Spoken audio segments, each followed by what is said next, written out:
Ce conflit a opposé les forces communistes du Nord-Vietnam aux forces soutenues par les États-Unis dans le Sud-Vietnam et a duré plus de 20 ans. Le Vietnam est devenu un terrain d'essai pour l'armée américaine et le défoliant chimique utilisé était le plus toxique. C'est l'exemple typique de la guerre chimique connue sous le nom de Opération Ranch Hand. Pendant 9 ans, les forces américaines ont déversé plus de 20 millions de gallons de défoliants sur le Vietnam, le Laos et le Cambodge. Plus de 2/3 de cette quantité, soit plus de 13 millions de gallons, ont été utilisés uniquement au Vietnam. Le défoliant utilisé était l'agent orange, qui contient des dioxines, les substances chimiques les plus toxiques connues de l'homme.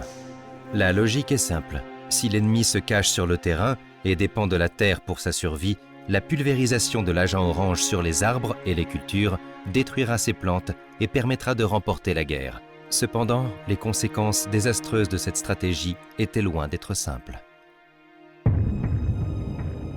Les photos accrochées au mur sont choquantes.